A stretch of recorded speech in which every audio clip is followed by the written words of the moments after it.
I'm EVShantaPremawardhana. I'm president of the Seminary Consortium for Urban Pastoral Education, SCOOP, and you're watching Empowering Voices.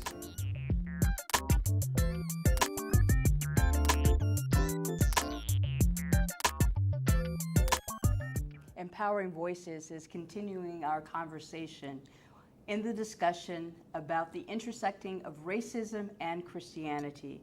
And our guest today is the president of the Seminary Consortium for Urban Pastoral Education, Dr. EVShantaPremawardhana. Welcome to Empowering Voices. Thank you very much. I appreciate your inviting me to be here. If you would, first of all, tell us, what is SCOOP? Well, it is known as SCOOP, but it is the Seminary Consortium for Urban Pastoral Education.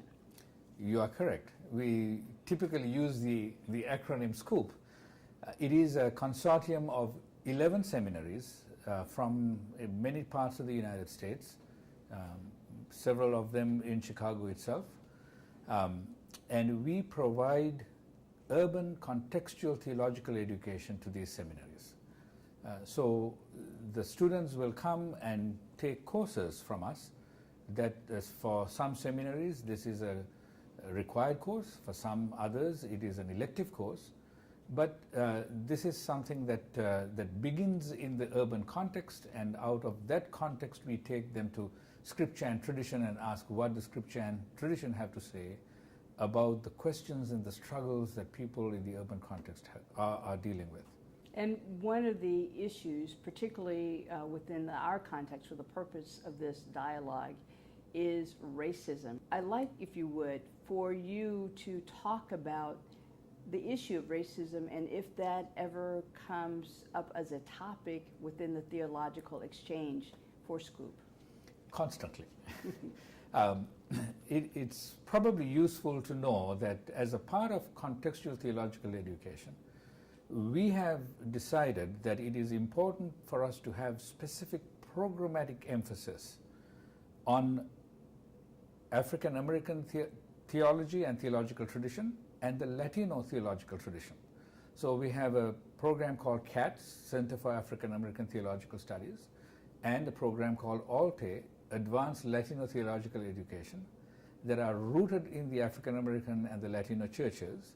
And out of that, the students are able to go deep into understanding their specific culture and tradition and the theological tradition out of which they come.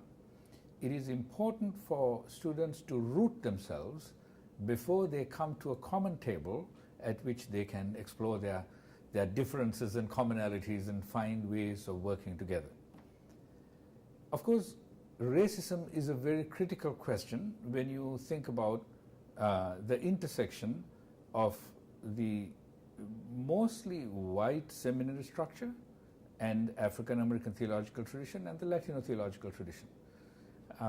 We have discovered that there are many African American students, for example, who find themselves to be at a loss when they come to institutions that have traditionally been white institutions.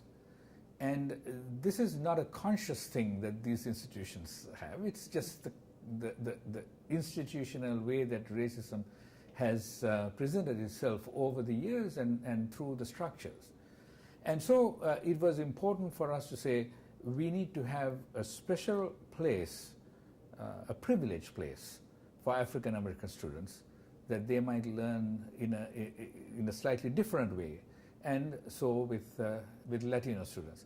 So in some ways our programming in SCOOP itself speaks to the question of institutionalized racism within our church and theological structures. And one of the scholars, if you will, a prominent scholar who has brought this to the public square is Dr. James Cone, the professor of theology at Union Theological Seminary in New York City. And Dr. Cone has posed this statement that racism and Christian theology is a contradiction. Do you support that statement, and if so, why? And can you just tease that out for us? Indeed, yes. I certainly agree with him. It is a contradiction. because this is not what Christian theology is supposed to be. This is not what Jesus taught. This is not what the early church stood for. In fact, one would go to Paul's statement in Galatians 3:28 and speak about in Christ there is no slave or free, or and so on, or male or female. It was a very different kind of society that the early church envisaged. But of course, the church, as it progressed over the centuries, began to take on very different characteristics from the nascent church that is there in the New Testament, and some of that then began to take on the characteristics of the power structures. And once it began to do that, all the difficulties that go with being the power structure became a part of the church and its theology as well. So, for example, was something that we don't often talk about,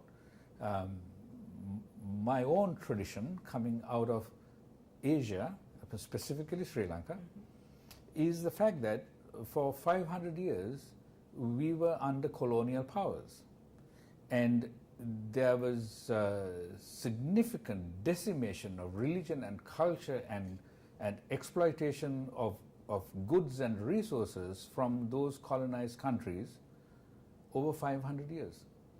Lots of people lost their lives in those struggles, and that was not simply a matter of saying, let us go, the European colonial masters saying, let us go and exploit the resources of these countries, but there was a racism that was involved in thinking about those who are in those countries as heathen, uneducated, uncultured, savages. All of those kinds of epithets were put upon people in those countries, quite disregarding the fact that these are ancient cultures that have sometimes written histories of 2,000 years and have highly developed languages, cultures, religions that are associated with that. So that history of racism is very much a part of my own heritage. This is, when the Europeans went westward, they came to the New World and dealt with the Native American population similarly. Mm-hmm. When they went eastward, they dealt with the African, Asian populations in that way as well. So, yes, this is a manifestation of racism, but the colonial enterprise brought with it the gospel. So I am sitting here today as a Christian because these missionaries brought the gospel to Sri Lanka, for example, but brought it together with racism and with colonial exploitation. That's a huge contradiction right there. And so I am a good example of that contradiction. And within that context of you being a good example of that contradiction, if you would share your faith narrative about how did you become the ordained Baptist minister of the gospel? Well,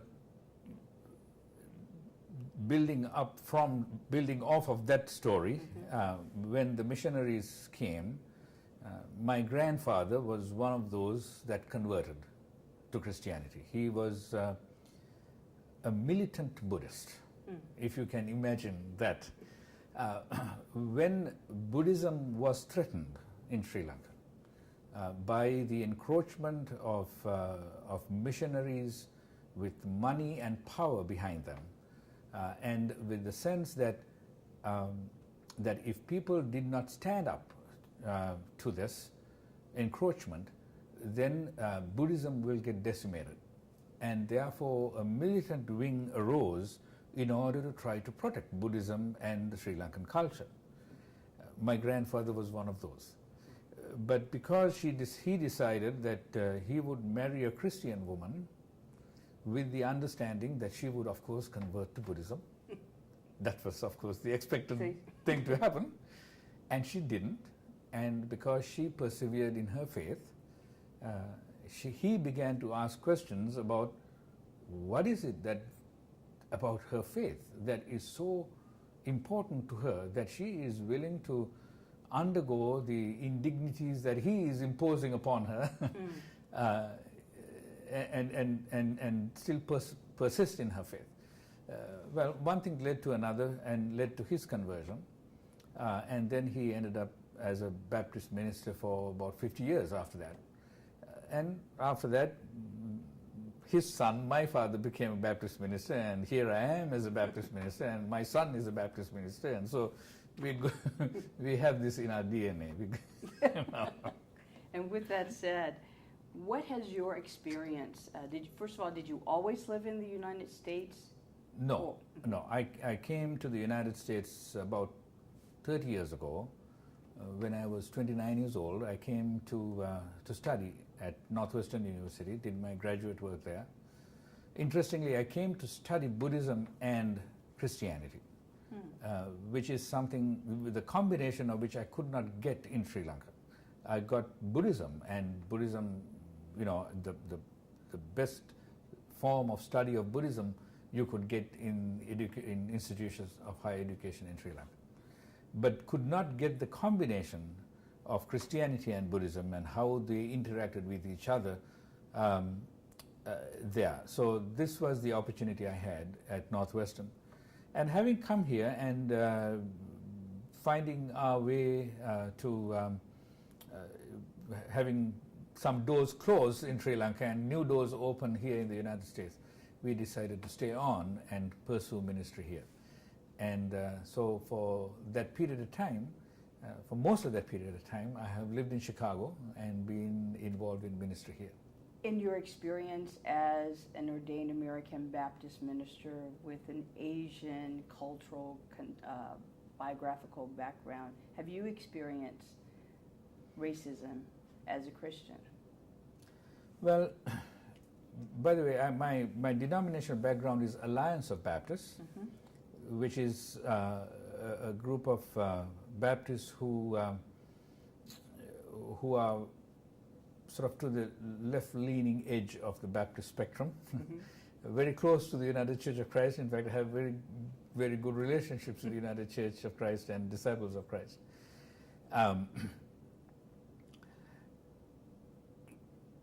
Not too much, but yes, in the sense that I was very fortunate that I came into to Baptist life in the United States at a time when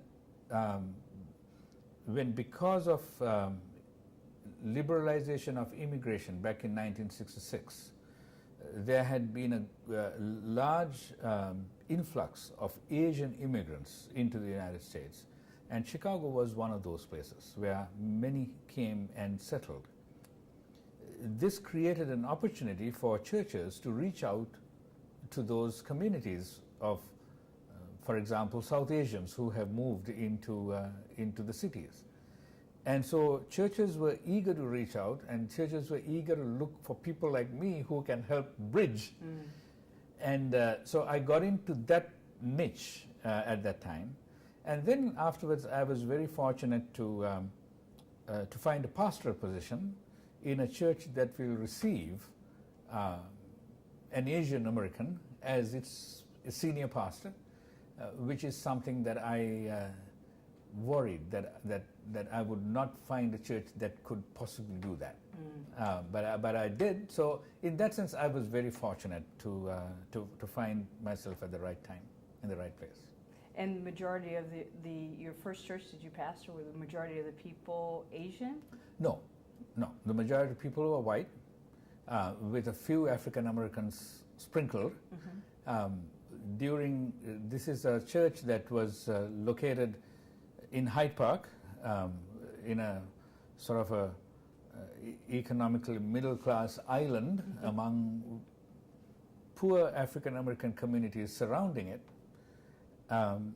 And one of my pastoral tasks was to tell this largely white middle-class congregation that we need to find Jesus out in the community where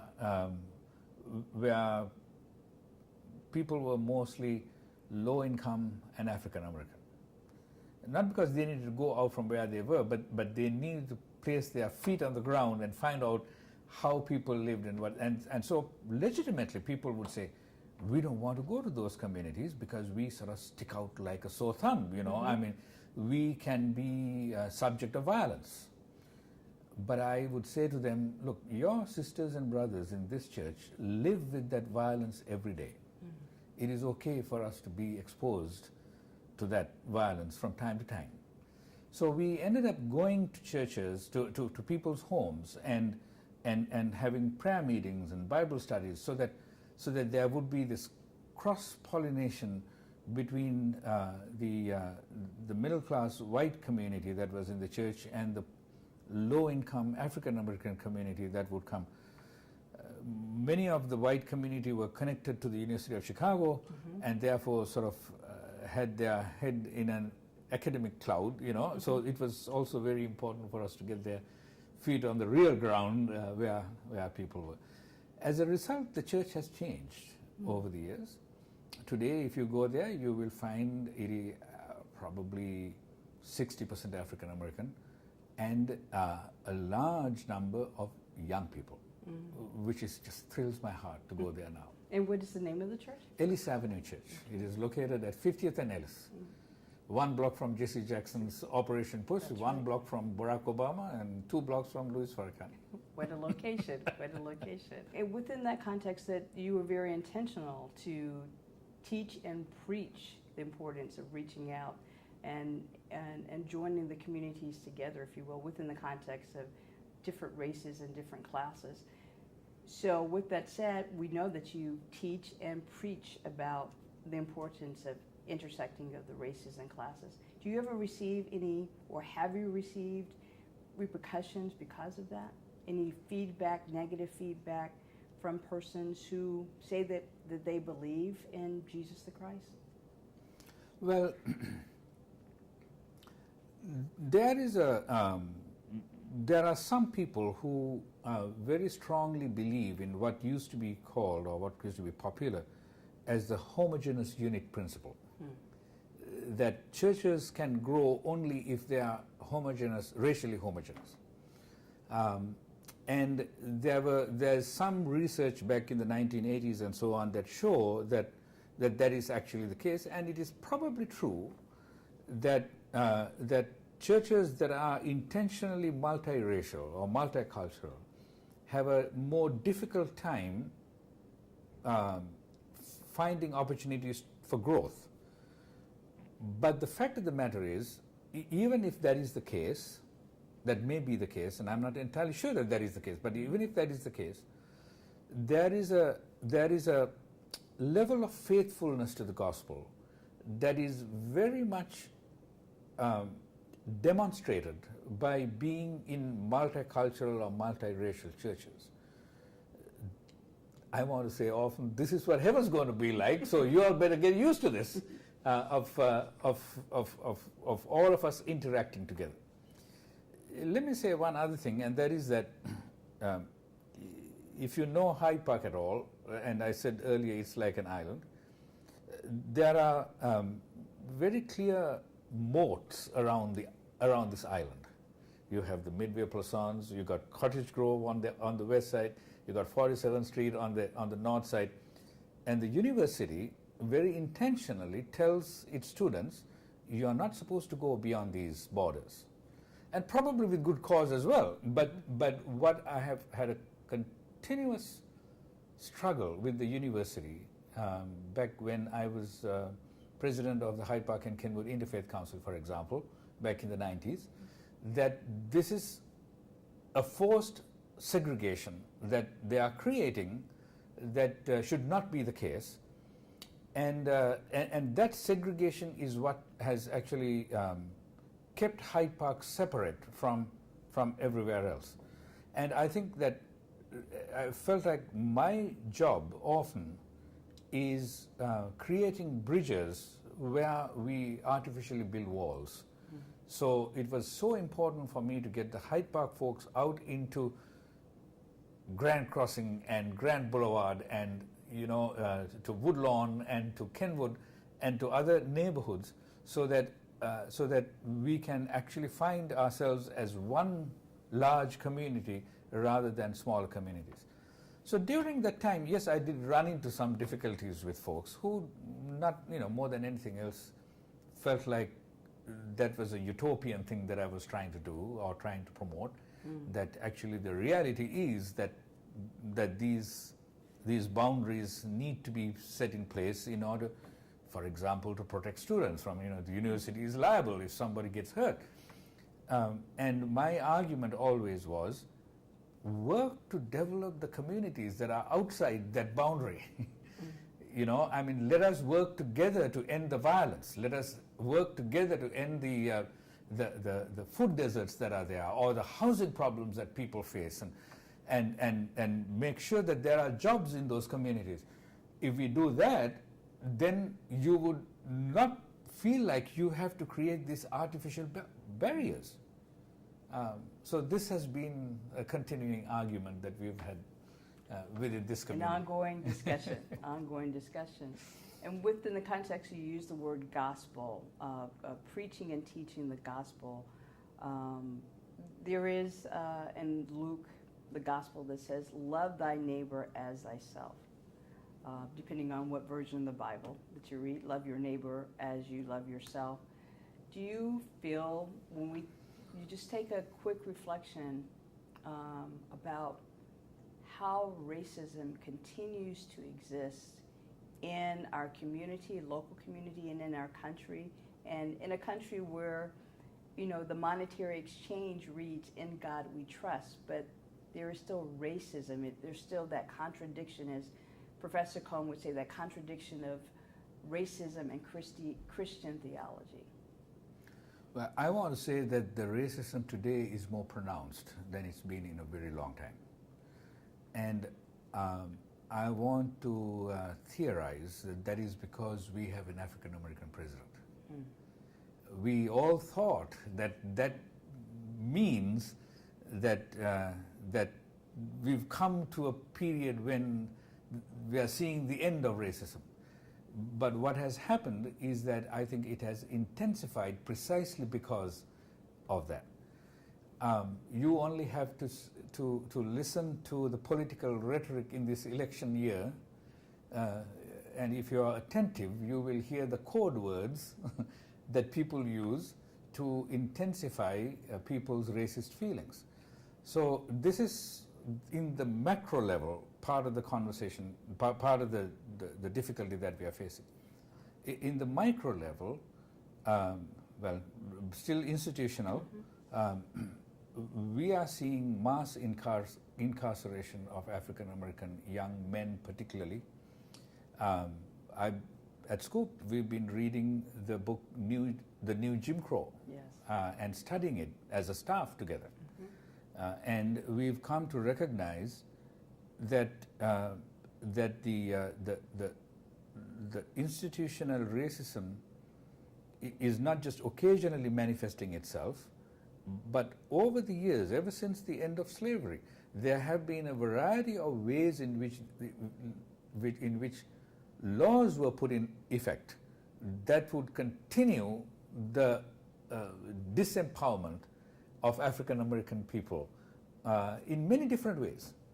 And so this new Jim Crow of mass incarceration is just the latest manifestation of this.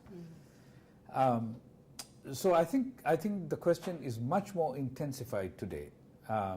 I think about the fact that there's an urban violence epidemic in Chicago. I read that today is the 26th of July. During this month of July, more than 33 people have been killed in the city of Chicago. For the first time today, I read President Obama address this question in the context of the killing of 12 people in Aurora, Colorado. And his point was that while we must sympathize with and give all our attention to the victims of that terrible incident in Colorado.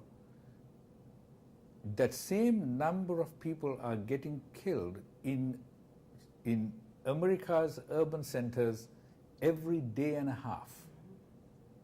And I hadn't heard President Obama speak that candidly about that.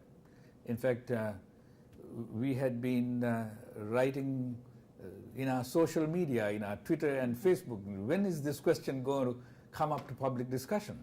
Despite the fact that in Colorado we had 12 people die, this is happening every day in Chicago or in other cities. And we are not paying attention to that question. Well, at last we have the president paying attention to that question. Now, of course, whether he can do anything about that with the NRA being so powerful, and Bill Moyers yesterday, about 2-3 days ago, in a special episode of his Bill Moyers Journal, spoke about the NRA as purveyors of death. Very strong words, but very appropriate words. The reason why that question is important is because I think beneath all of that conversation about violence, about the NRA and so on, is a fear of the other. You know, take the question of Trayvon Martin. Here was a young man who was minding his own business and got involved in this situation and got killed because more than anything else of the fear of the other. And the man who killed him was more than anything else afraid that he might get attacked. But that fear is the root of racism. And this is a very serious question. And here's where the contradiction comes in terms of the gospel, because a very important part of the gospel is fear not. This is the angel's message to the shepherds. Everywhere you see people and Jesus speaking to them, yes, he's saying, fear not. And when you have fear as the basis of racism, you have something that contradicts the gospel right away. So you can see how important the question is for the churches. Yes. Two questions come to mind. Is racism a sin? Yes, racism is a sin. Institutional racism is an institutional sin. I can speak in that language because I speak as a theologian, and so I use theological language. Now, I don't think it is appropriate for us to mix here political language and theological language. When you speak about that in the political arena, you may not want to use that language. You may want to use it's an injustice, it is something that is wrong. The word sin is loaded with theological language because, of course, if it is sin, it is something that is against God, and now you are making it, you're giving theological content to a very real, practical, political issue. So I think that we need to be careful with the language, except that you and I, as theologians, we can speak that language and say, yes, it is a sin because it is falling short of the glory of God. And thinking about, for me, when you talked about the President Barack Hussein Obama, who is a practicing Christian, who is defined racially as being black, but also his father practiced Islam. And in our society today, in the 21st century, we see that there's so many levels of religious intolerance. And so therefore, the president is discriminated against because he's African American, because he's a Christian, and because people who practice Islamophobia, they don't believe that he is a Christian because his father practiced Islam. What are your thoughts as a theologian? What are your thoughts about that? And also, I'd like to interject here, unfortunately, because of those societal ills, if you will, the president is not able to become a member, he and his family, of a church, because the moment he steps into a church, then there's this vitriol in the public square about, is he a Christian, is he not a Christian, or he's bringing attention, unwanted attention, to the members of a church who people were just going in to worship God. Yes, indeed. Yeah, this is a dilemma for him, isn't it? I think let's be very clear that he is a Christian, and you and I know very well the church that he has been a member of. Yes. And so there is no doubt in our mind about his Christian commitment. However, every time he has to say, I am a Christian, or we have to say he is a Christian and not a Muslim, it is almost as if saying it is a bad thing to be a Muslim. And that is the downside to that. It is not a bad thing to be a Muslim. In fact, it is not a bad thing for us to have a Muslim president one day. Whether we will get there for a while, we don't know. But at least we have now one Congress member who is Muslim. Yes. And there are many more Muslims coming through the ranks in city governments and state governments and so on. So I think it is a good thing for people to be Muslims and to hold political office as Muslims. So when he says that it takes away from that, we need to be careful about that. But I think the other piece here is that we need to remember is that there is a conflation of identities that happen. The reason why President Obama, I think, has had so much trouble about his birth certificate, whether he was born in Kenya or not, whether he's a Muslim or Christian, all of those questions come up because he is not like us. It's the fear of the other. And how do we then disqualify him as our president? This must be some fluke. This must be some mistake. He really shouldn't be our president. And so we need to somehow figure out a way of saying, no, he was not born in Hawaii, he was born in Kenya. Or he's not a Christian and therefore should not be a president because he's a Muslim. And so therefore you will create all this Islamophobia. To be a Muslim means to be a terrorist, or to be a Muslim means that you will engage or impose Sharia law. All of these unfounded things come forward because he's the other. He's not like us. That's a part of the racism that feeds into that conflation of identities that go on. And I think it's because of the fear of the other. For the 21st century church, according to sociologists, by the year 2042, America is going to be heavily populated with the other, Yes. if you will, with various colors of people, and not predominantly Anglo-American. How do we prepare ourselves as Christian theologians? What should the church, and you, talking to you within the context of your training, educating seminarians to go out into the world to teach and preach the gospel of Jesus the Christ, what is your mantra, if you will, for them? Well, for starters, let us all learn Spanish. About a month, maybe 2 months ago, we came upon 1 week in the United States where all the children that were born in the United States, there was no majority, racial majority. So this is what is coming up. 20 years from now, you will see that manifest itself. I think that therefore churches will need to understand deeply this question about how race and ethnicity plays into who we are as communities. The fact of the matter is that